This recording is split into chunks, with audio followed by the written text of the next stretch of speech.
Indépendamment de cela, toi, quel est le regard que tu peux nous apporter sur une solution qui peut être adéquate pour notre système? Cette question déjà pour faire face à l'ensemble des limites qui ont été soulevées et pour répondre aux besoins des caractéristiques de cette jeune génération, je pense qu'il faut leur proposer une pédagogie, comme vous avez dit, qui est centrée sur l'apprenant et qui va leur permettre d'être activement engagés, mais tout au long du processus d'apprentissage. Et cette question de recherche, elle a fait l'objet de plusieurs recherches et ce qui a donné naissance à ce qu'on appelle la pédagogie agile. La pédagogie agile qui a fait ses preuves, qui a été utilisée dans plusieurs pays dans le monde, notamment la France, les États-Unis, les Pays-Bas, l'Espagne et d'autres pays, et ça a été un succès. Donc maintenant, c'est la pédagogie que je propose actuellement et je suis ravie de la partager avec vous aujourd'hui. Écoutez, on est tout autant ravis d'être avec vous aujourd'hui et on est très impatients de découvrir la suite. Donc sans plus attendre, je vous invite à nous présenter ce qu'il en est. Parfait. Merci.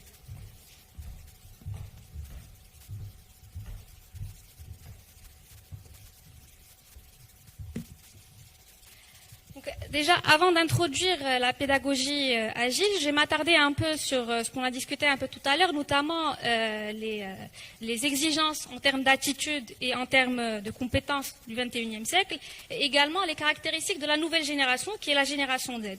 Donc, par rapport aux compétences et aux attitudes du XXIe siècle. Donc déjà, je pense qu'on peut tous constater que le XXIe siècle, il commence à faire partie intégrante, à faire partie intégrante de la réflexion et de la planification de l'éducation du futur. C'est-à-dire que les compétences nécessaires pour la réussite, ils sont plus radicalement les mêmes qu'autrefois. Parce qu'aujourd'hui, on parle plus de curiosité, c'est-à-dire la capacité à se poser des questions, la capacité à s'interroger. On parle également d'esprit critique, donc la capacité à développer un raisonnement qui est personnel, qui est basé sur l'observation, qui est basé sur l'analyse et la synthèse. On parle également de l'innovation et de la créativité, c'est-à-dire la capacité à innover, à avoir une pensée qui est divergente. On parle également de prise d'initiative, donc pour se sentir plutôt impliqué dans les projets, impliqué dans le développement des projets, dans le développement de la société.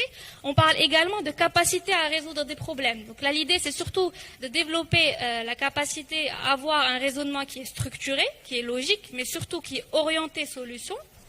On parle également de persistance. Donc l'idée, c'est de rester déterminé, apprendre à être déterminé, apprendre à être motivé pour atteindre ses objectifs, quels que soient les obstacles.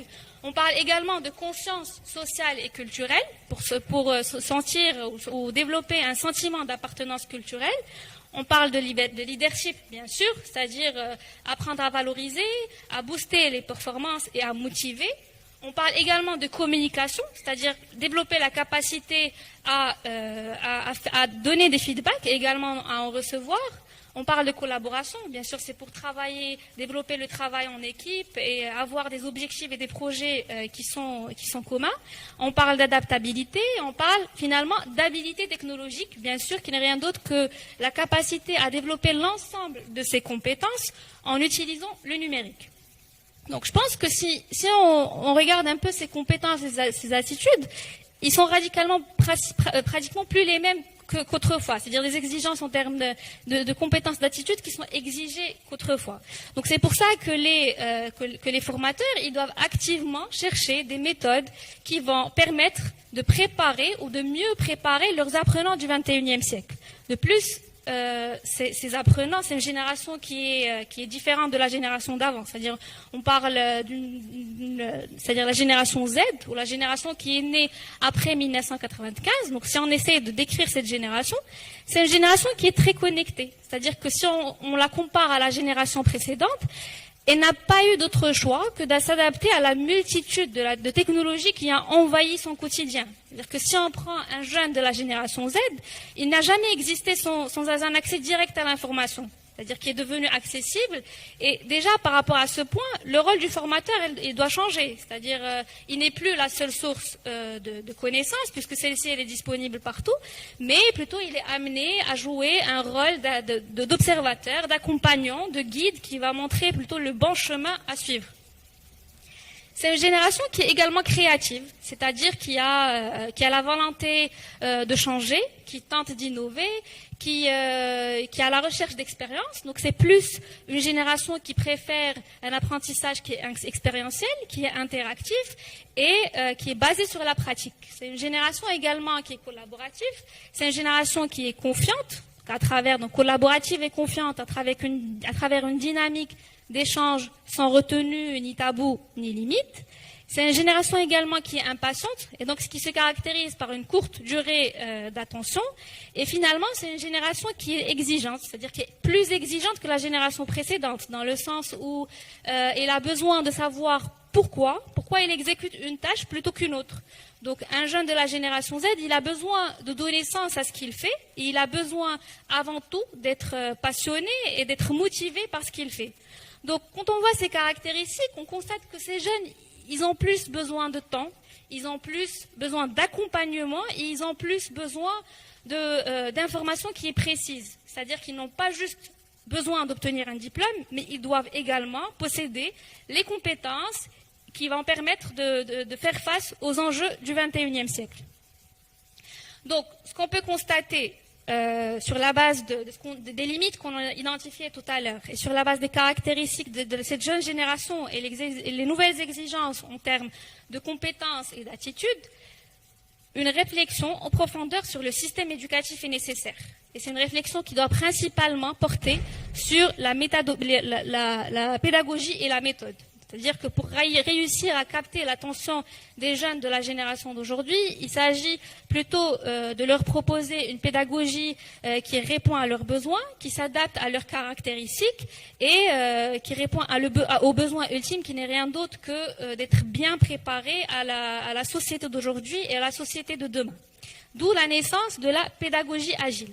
Donc, d'où vient-elle ? Qu'est-ce que la pédagogie agile et concrètement, comment ça marche? C'est-à-dire dans la pratique, comment ça marche? Donc, déjà, d'où vient-elle? Quand on dit pédagogie agile, le mot qui nous vient à l'esprit, c'est agilité. Agile, agilité.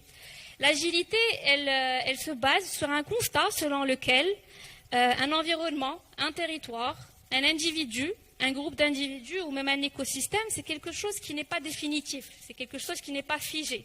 C'est-à-dire être agile, c'est développer la capacité de s'adapter à un environnement qu'on peut maîtriser parfaitement, mais qui est amené à changer, qui est amené à fluctuer et qui est amené à peut-être se métamorphoser carrément, même lentement. Donc, dans ce sens, le mot agilité, je pense qu'on commence à l'écouter de plus en plus en entreprise. Et si on s'attarde un peu sur les méthodes qui sont en train d'émerger de façon considérable en entreprise, je pense que certains d'entre nous vont reconnaître ce qu'on appelle les méthodes agiles. Je ne vais pas m'attarder longuement sur la définition des méthodes agiles, mais ces méthodes, ils doivent leur succès à la remise au centre de l'intérêt qui a été porté à l'équipe et donc au collaborateur, et également sa collaboration avec le client. Et une des méthodes la plus utilisée ou la plus répandue des méthodes agiles est ce qu'on appelle la méthode Scrum. La méthode Scrum, elle se base sur une approche qui est itérative, c'est-à-dire itération par itération, où il s'agit de décomposer un projet en plusieurs laps de temps à durée fixe et où chaque équipe va réaliser la partie prioritaire à partir de l'expression de besoin qui a été définie au début. Donc après chaque itération, on présente un produit au client, un produit qui est testable, le client nous donne son feedback et par la suite, on prend en considération ce feedback dans la prochaine itération. Donc il est apparu que la philosophie agile ou les méthodes agiles ont eu beaucoup de bénéfices pour les entreprises, notamment beaucoup de réactivité, de satisfaction, de visibilité, d'efficacité, plus d'adaptabilité et bien sûr plus de communication avec le client. Donc, il est apparu également que la philosophie agile dans sa globalité, elle correspond non seulement aux attentes de la génération actuelle, mais également aux compétences et aux exigences qui sont nécessaires pour faire face aux enjeux du XXIe siècle.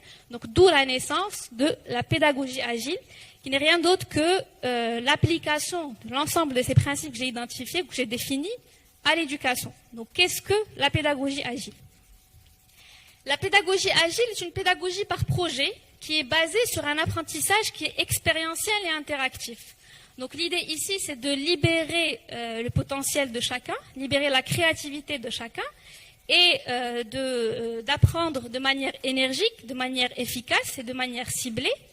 La pédagogie agile, elle utilise des outils d'apprentissage et un framework qui est une méthode qui est agile. Donc l'objectif, c'est de structurer la méthode. La pédagogie agile, elle considère le pourquoi ou le pourquoi faire comme un moteur d'apprentissage. Donc l'idée ici, c'est surtout de susciter la motivation et d'engager les apprenants sur la voie de la recherche de la qualité dans leur production. La pédagogie agile, comme les principes de l'agilité, comme j'ai expliqué tout à l'heure, elle se base sur des cycles d'apprentissage qui sont courts. L'idée, c'est de mieux capter l'attention et d'avoir une meilleure mémorisation des contenus pédagogiques. La pédagogie agile, elle est plus centrée sur l'apprenant. Donc l'idée, c'est de mieux exploiter ses facultés naturelles et mettre en place un environnement qui est bienveillant, un environnement qui va valoriser sa progression. La pédagogie agile est une pédagogie également qui se base sur apprendre à apprendre. Donc l'objectif, c'est d'avoir un apprenant qui est responsable, un apprenant qui est actif et un apprenant surtout qui est maître de son apprentissage. Donc dans ce sens, on assiste à une évolution du rôle de formateur, donc vers de nouvelles positions qui sont plus de coach, de guide, d'observateur, de guide du savoir, qui va plus fixer un cadre et qui va mettre en place des outils d'apprentissage qui sont innovants. Dans la pédagogie agile, un feedback permanent est donné aux apprenants. Donc là, l'idée, c'est de mettre en place l'importance, ou de mettre en avant l'importance de l'amélioration continue à travers de nouveaux processus d'évaluation, notamment l'auto-évaluation, la co-évaluation, en plus de l'évaluation par le formateur. Et finalement, dans la pédagogie agile, on travaille en équipe. Et la constitution de l'équipe, elle est faite minutieusement sur la base des qualités et des compétences de chacun. Donc l'idée, c'est de faire appel à la réflexion individuelle, également à la réflexion collective pour ancrer l'apprentissage et la compréhension d'un contenu et d'un savoir. Donc, sur la base de l'ensemble de ces principes, si on essaie de positionner la pédagogie agile parmi l'ensemble des pédagogies qui existent, notamment la pédagogie expositive, la pédagogie interrogative, la pédagogie active, coactive, la pédagogie expérientielle et la pédagogie inversée, la pédagogie agile peut être positionnée entre la pédagogie coactive et active-coactive et expérientielle. Donc active-coactive, dans la mesure où le formateur va fixer un cadre et l'apprenant il résout un problème et il produit un savoir seul ou en groupe. Et la pédagogie expérientielle, c'est la même chose, c'est-à-dire que le formateur va toujours fixer un cadre, mais cette fois c'est sous forme d'expérience et l'apprenant va produire un savoir mais en réalisant les expériences qui ont été fixées par le formateur. Donc, concrètement, comment ça marche? La pédagogie agile, elle se base sur un framework, plutôt sur une méthode qui est nommée EduScrum. La méthode EduScrum, elle a été fondée par Willy Wijnan en 2015 et, bien sûr, en collaboration avec le fondateur de Scrum et qui a tenté de rapprocher l'éducation à la méthode Scrum. Donc, pour définir la méthode EduScrum est un processus innovant d'apprentissage coopératif qui, comme la méthode Scrum, il se base sur une approche itérative. L'objectif ici, c'est d'adapter la difficulté et de contrôler l'avancement. Donc, la méthode EduScrum, elle se base sur 3 axes. Donc, comme j'ai dit tout à l'heure, elle met au centre de sa réflexion le pourquoi. Donc, les 3 axes, c'est le pourquoi, le quoi et le comment. Donc, le pourquoi ou le pourquoi faire ou le pourquoi apprendre, la méthode EduScrum, elle le considère comme le moteur d'apprentissage. Donc, comme j'ai dit tout à l'heure, un jeune de la génération Z qui sait pourquoi il apprend, il aura de vrais objectifs et donc il sera d'autant plus motivé. Le deuxième axe qui est le quoi, c'est-à-dire la matière qui est enseignée, et le troisième axe c'est le comment, c'est-à-dire comment apprendre ou comment atteindre le pourquoi. ou la manière d'apprendre. Donc, dans la méthode et du Scrum, le pourquoi et le quoi sont définis par le formateur. Par contre, le comment, c'est-à-dire comment apprendre, c'est les apprenants qui le définissent. Donc, concrètement, comment ça marche? Donc, dans un premier temps, il s'agit de formuler le contenu en mode projet. Donc, quand je dis contenu, ça peut correspondre à une leçon, à une série de leçons, à un chapitre, une série de chapitres, un projet, un cas pratique, l'analyse d'un livre. Donc l'idée c'est de formuler le contenu en mode projet et en mode mission. Donc l'objectif c'est surtout de définir une mise en situation qui est réelle, donc qui peut être une mise en situation qui est professionnelle, qui est réelle, et l'objectif c'est d'avoir une véritable appropriation de la part des apprenants. Donc une fois le contenu est formulé, on passe à l'étape de la constitution des équipes. Comme j'ai dit tout à l'heure, la constitution des équipes, elle se fait minutieusement sur la base des qualités et des compétences de chacun. Donc il s'agit d'avoir des membres aux qualités complémentaires, il s'agit d'avoir des équilibres entre les hommes et les femmes, et il s'agit également d'avoir des compositions, ou les compositions plutôt qui sont basées sur l'amitié entre les membres, ils ne sont pas souhaitables. Donc dans un premier temps, le formateur, sur la base de ces critères, il va définir les chefs d'équipe. C'est-à-dire l'équipe, elle ne doit pas dépasser 4 à 5 personnes. Donc, il va définir les chefs d'équipe qui, à leur tour, vont définir le reste des membres de leurs équipes, bien sûr sur la base des mêmes critères. Donc, une fois les équipes ont été constituées, on passe à l'étape suivante, qui est l'étape de la planification. Donc, l'étape de la planification, c'est l'étape principale. Et durant cette étape, nous allons définir le quoi, le pourquoi et le comment. Donc, il s'agit dans cette étape de répondre à 2 questions, notamment, qu'est-il attendu de la part de l'équipe d'études? Donc, ça veut dire le pourquoi et le quoi. Et que doit-il être accompli pour atteindre les objectifs d'apprentissage? Dans quel ordre et par qui? Donc là, on répond plus au comment. Donc, le formateur, il commence dans un premier temps par donner un aperçu de la mission, un aperçu du projet. Il présente brièvement la méthode. Il présente également en toute transparence les chapitres qui sont inclus dans le cadre de ce cycle d'apprentissage. Il présente les dates clés, la durée du cycle d'apprentissage. Donc, il donne en toute transparence l'ensemble des éléments nécessaires qui vont permettre aux équipes de mener à bien leur mission. Il présente également ce qu'on appelle les objectifs d'apprentissage. Donc, qu'est-ce qu'on appelle les objectifs d'apprentissage? C'est-à-dire les objectifs à atteindre dans le cadre de ce projet, dans le cadre de cette mission. Et ces objectifs d'apprentissage, ils dépendent bien sûr de la matière qui est enseignée et ils découlent des programmes et des éventuels examens qui sont définis bien sûr par le ministère de l'Éducation nationale. Donc, pour chaque objectif d'apprentissage, le formateur va également définir ce qu'on appelle les critères d'acceptation. Donc, qu'est-ce que veut dire un critère d'acceptation? Un critère d'acceptation, c'est le critère qui va permettre de considérer est-ce que l'objectif il a été atteint. Donc là, à ce stade, le professeur il a défini ce qu'on a dit tout à l'heure, le pourquoi et le quoi. C'est-à-dire qu'il a fixé un cadre où il a donné un aperçu sur le projet qui est attendu, sur la mission qui est attendue, sur les objectifs à atteindre et sur les critères qui vont permettre de considérer que ces objectifs ils ont été atteints. Pour sa part, l'équipe elle va récupérer ces objectifs d'apprentissage et elle va les décomposer en un ensemble de tâches, de petites tâches qui sont réalisables. Donc, c'est de petites tâches qui vont lui permettre d'atteindre les objectifs d'apprentissage. Donc, cette étape de création et d'invention des tâches est une étape qui est particulièrement intéressante dans la mesure où elle permet de susciter la motivation de chacun. Donc, en équipe, les formateurs, ou plutôt les apprenants, ils vont travailler ou ils vont décomposer chaque objectif en plusieurs petites tâches réalisables. Donc, ils travaillent ensemble, ils collaborent, ils réfléchissent ensemble et ils apprennent surtout à anticiper. C'est-à-dire ils anticipent les tâches à réaliser pour atteindre un objectif. Et c'est une étape également qui est très intéressante vu qu'elle me permet à moi, par exemple, en tant que formateur, de vérifier si l'objectif il a été bien compris. Et c'est-à-dire si chaque apprenant parvient à imaginer exactement ce que j'attends de lui. Donc, lorsque nous nous comprenons tous et lorsque l'ensemble des ambiguïtés sont éliminées, donc il ne reste que des éléments qui sont plutôt transparents et des exigences qui sont explicites. Donc, il y a une sorte de confiance qui s'installe aussi entre moi, le formateur et mes apprenants.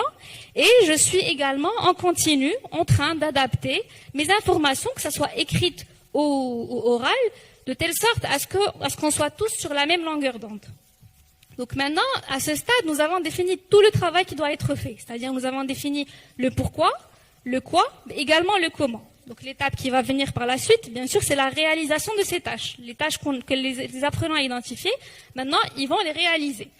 Donc, après, c'est ce qu'on appelle les séances de travail. Donc, il peut y avoir une séance de travail, 2 séances de travail, 3 séances de travail, mais l'objectif, c'est qu'un cycle d'apprentissage ne doit pas dépasser 2 mois.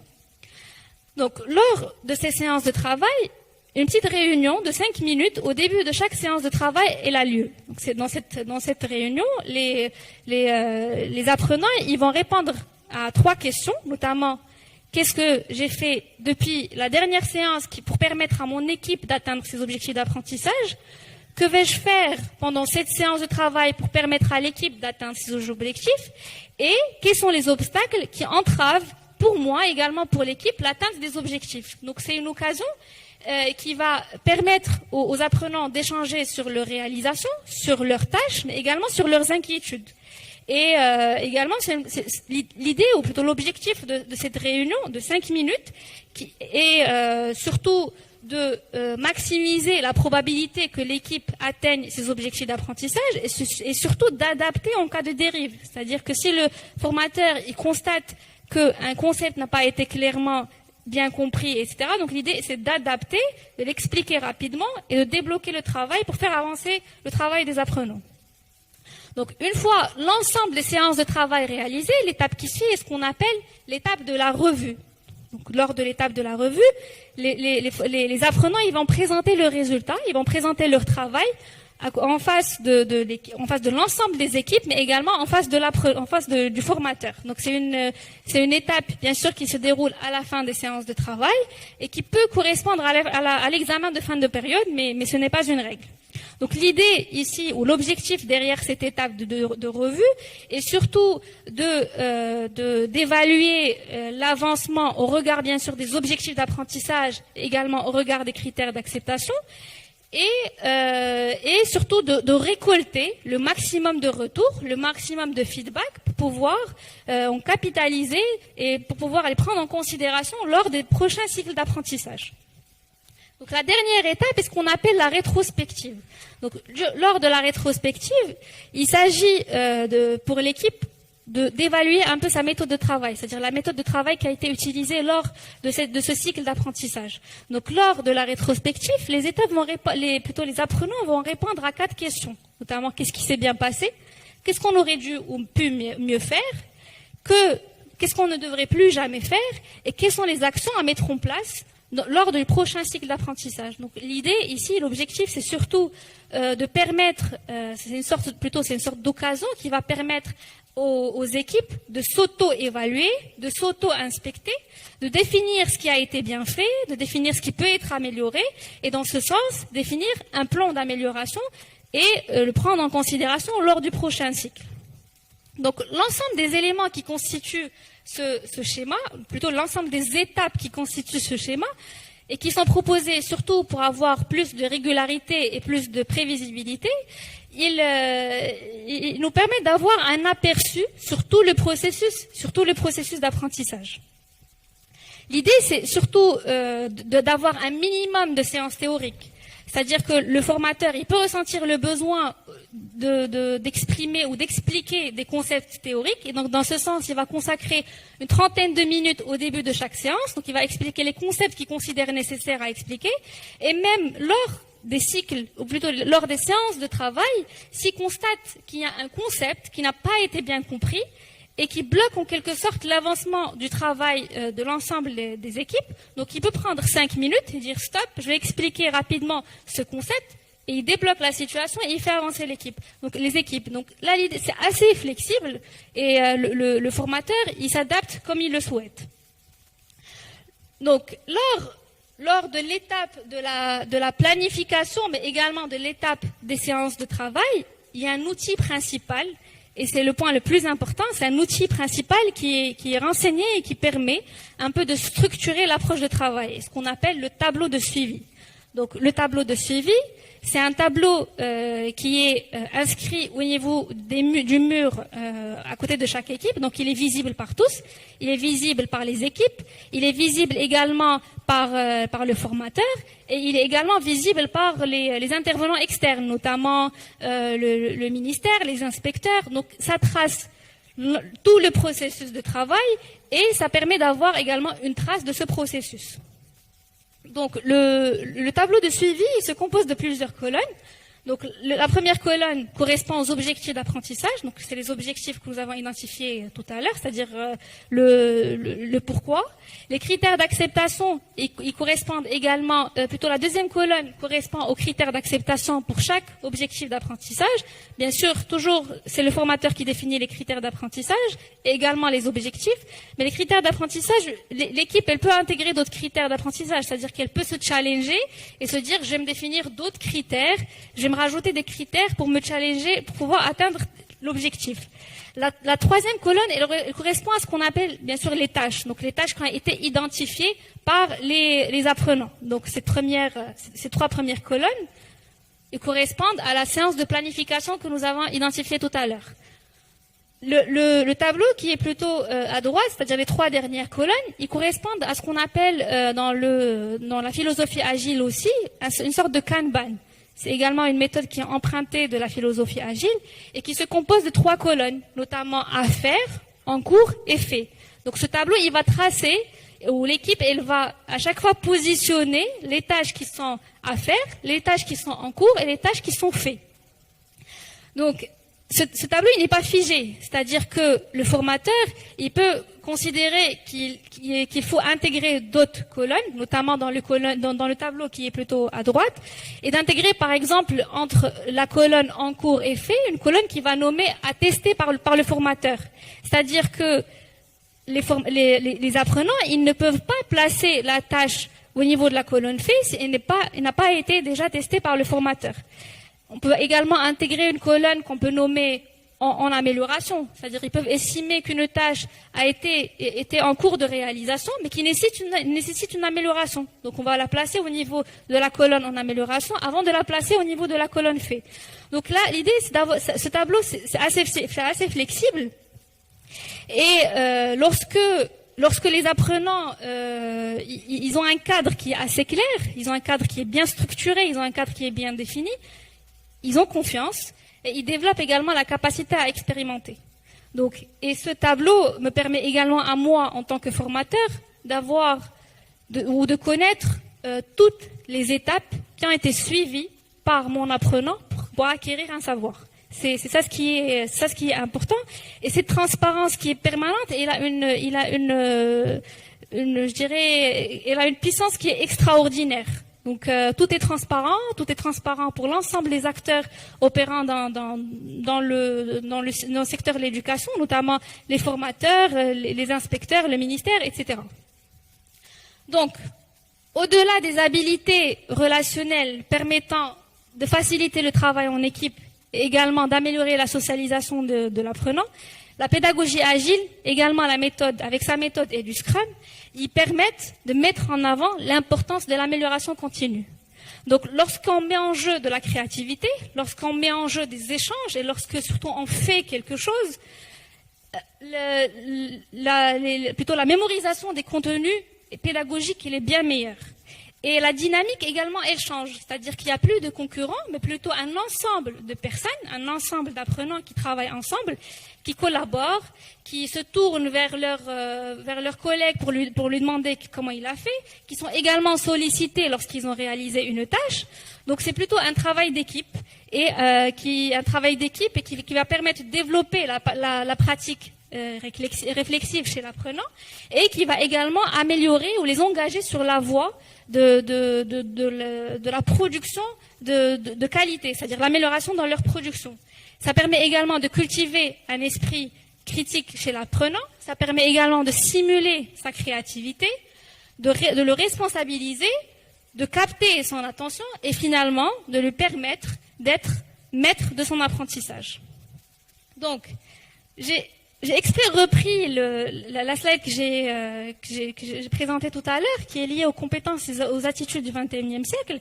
Et à ce stade, maintenant qu'on a défini un peu qu'est-ce que c'est que la pédagogie agile et qu'est-ce que c'est que la méthode Scrum, on peut clairement voir qu'avec cette méthode et avec cette pédagogie, on va pouvoir développer l'ensemble de ces compétences, notamment la curiosité, l'esprit critique, l'innovation, l'initiative, le leadership, la collaboration, la communication, etc. Donc, on passe de l'enfant qui est adapté, ou plutôt l'origine du développement de l'enfant, elle est plutôt extérieure, donc où il y a plutôt plus de mémorisation, plus de restitution, où l'erreur est sanctionnée, où il y a plus de jugement, où le groupe, il faut respecter le rythme d'un groupe, où il y a des tabous, où il y a un devoir d'obéissance. Donc on passe de l'enfant qui est adapté à un enfant qui est plutôt réalisé. Donc un enfant qui est réalisé, où l'origine du développement de cet enfant, elle est plutôt intérieure. Et où on a plus de créativité, où l'erreur, elle est considérée comme une opportunité, où le savoir, il naît surtout de l'expérience, où la parole, elle est libérée, il y a une absence de jugement, il y a de l'écoute. L'enfant, il exprime ses besoins, il exprime ses sentiments, et finalement, il y a une prise d'initiative chez l'enfant. Donc, maintenant, je suis focalisée sur l'apprenant. Donc, je vais finir avec le formateur. Donc, quant au formateur, il n'est plus là que pour transmettre une connaissance, mais il est là aussi pour transmettre des solutions qui fonctionnent. Donc, il est là pour apprendre à apprendre. Et cette méthode, elle lui permet également d'avoir de jouer plutôt un rôle de coach, un rôle de guide, un rôle d'observateur. Il aura une formalisation qui est claire de ses objectifs, de ses modes d'évaluation et de ses activités pédagogiques. Il va donner un sens au contenu.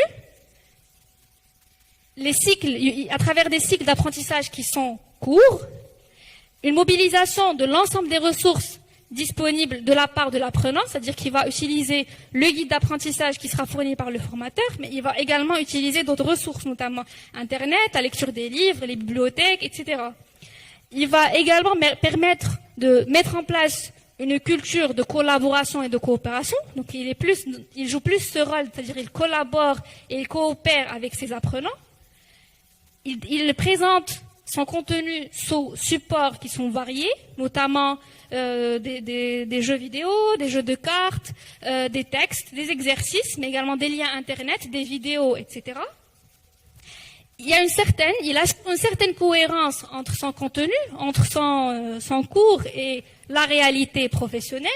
Et finalement, il donne un minimum, donc tout ça avec un minimum de séances théoriques. Donc, innover dans la technologie, innover plutôt dans la pédagogie ne veut pas dire seulement intégrer de la technologie. C'est intéressant, oui, il faut intégrer de la technologie parce qu'on est dans un monde c'est-à-dire on assiste à une révolution digitale. Mais il faut également innover dans la pédagogie et dans sa méthode de travail. Donc là, la pédagogie agile, comme vous voyez sur ces photos, elle a été déjà utilisée, elle a été un succès. Et elle a déjà fait ses preuves dans plusieurs pays dans le monde, comme j'ai dit tout à l'heure. Donc la France, les États-Unis, l'Espagne, le Portugal aussi, les Pays-Bas, le Mexique, la Russie, si je me rappelle bien, et bien d'autres pays. Donc c'est au tour du Maroc maintenant de profiter de cette pédagogie innovante et de la dupliquer au niveau de sa pédagogie d'apprentissage. Au début, il ne s'agit pas de la dupliquer sur l'ensemble du programme, mais peut-être essayer de proposer aux élèves une pédagogie qui est nouvelle pour créer l'effet du wow chez l'apprenant et susciter sa motivation et donc l'appliquer à un chapitre ou 2 chapitres ou 3 chapitres dans ce programme. Et je vais conclure avec une phrase pour dire que la seule limite qui va permettre ou qui va empêcher de dupliquer ou d'utiliser cette méthode, c'est la volonté. Donc il faut vouloir donner quelque chose qui est différent à ses apprenants en proposant de pédagogies qui sont nouvelles, notamment la pédagogie agile. Merci pour votre attention.